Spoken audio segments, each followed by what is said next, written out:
ನಮ್ಮಪ್ಪ ಯಾವತ್ತೂ ಕೂಡ ಸುಮ್ಮನೆ ಹೇಳಲ್ಲ. ಒಂದು ಸಂಬಂಧ ಕೇವಲ ಬ್ಯಾಂಕಿಗೋ ಅಥವಾ ಯಾವುದೋ ಪ್ರವಾಸಕ್ಕೆ ಮಾತ್ರ ಸೀಮಿತ ಆದಂಥ ಸಂಬಂಧ ಅಲ್ಲ. ಆ ಓಂ ಶಕ್ತಿ ತಾಯಿ ನಮ್ಮ ಜೊತೆ ಇವತ್ತಿದ್ದಾಳೆ ಅನ್ನೋದಕ್ಕೆ ಈ ಒಂದು ಸಭೆನೇ ಸಾಕ್ಷಿ ಅಂತ ನಾನು ತುಂಬ ಸಂತೋಷದಿಂದ ಹೇಳಲಿಕ್ಕೆ ಇಷ್ಟಪಡ್ತಾ ಇದ್ದೀನಿ.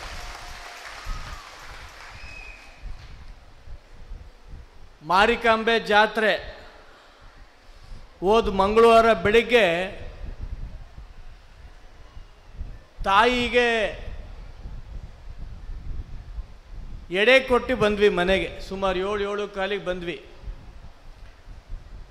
7:15 ರಾಘವೇಂದ್ರ ಅವರು ನನಗೆ ಫೋನ್ ಮಾಡಿದರು, ಈಗಿನ MP ನನಗೆ ಫೋನ್ ಮಾಡಿ ದೇವರಾಣೆ ನಿನಗೆ ಟಿಕೆಟ್ ಆಗಿದೆ ಅಂತಂದರು.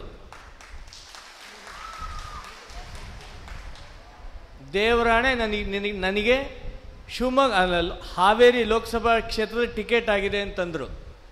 ಆದರೆ 2 ದಿವಸ ಬಿಟ್ಟು ನೋಡಿದ್ರೆ ಟಿ ವಿಯಲ್ಲಿ ಮಾನ್ಯ ಬಸವರಾಜ ಬೊಮ್ಮಾಯಿಯವರಿಗೆ ಟಿಕೆಟ್ ಆಗಿತ್ತು.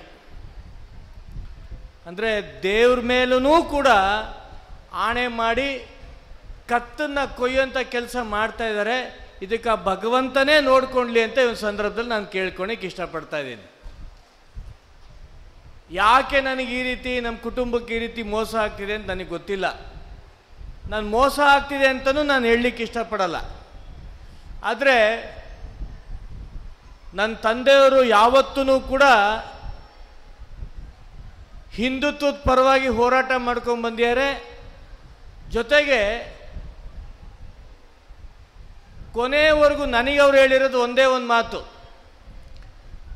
ನಿನ್ನ ಉಸಿರು ಅಂದರೆ ನನ್ನ ಉಸಿರು ಎಲ್ಲಿವರೆಗೂ ಇರುತ್ತೋ ಅಲ್ಲಿವರೆಗೂ ಈ ಹೆಣ್ಮಕ್ಳು ನಿನ್ನ ಮರಿ ಕೂಡ್ದು ಅಂತ ಹೇಳಿದರೆ ನಾನು ಯಾವುದೇ ಕಾರಣಕ್ಕೂ ಕೂಡ ನಾನು ಮರೆಯಲ್ಲ.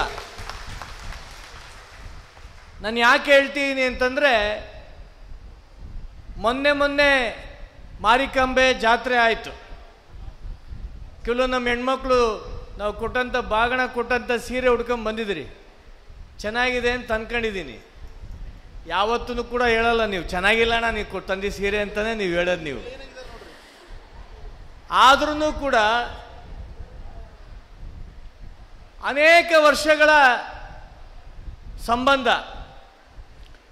ನಮ್ಮಪ್ಪ ಯಾವತ್ತೂ ಕೂಡ ಹೇಳ್ತಿರ್ತಾರೆ, ಆ ಓಂ ಶಕ್ತಿ ತಾಯಿ ಹೋದಂಥ ಸಂದರ್ಭದಲ್ಲಿ ಸುಮಾರು ಒಂದು 6ರಿಂದ 7 ದಿನ ಏನು ಆ ಓಂ ಶಕ್ತಿಗೆ ಹೋಗ್ತಾ ಇದ್ದೀವಿ, 15 ವರ್ಷ ಆ ಓಂ ಶಕ್ತಿ ತಾಯಿಯ ದರ್ಶನ ಮಾಡಿದ್ದೀವಿ ಅಂತಂದರೆ ಅದಕ್ಕೆ ನಾವೇ ಪುಣ್ಯವಂತರು ಅಂತ ನಾನು ತುಂಬ ಸಂತೋಷನೂ ಕೂಡ ನಾನು ಹೇಳಲಿಕ್ಕೆ ಬಯಸ್ತಾ ಇದ್ದೀನಿ.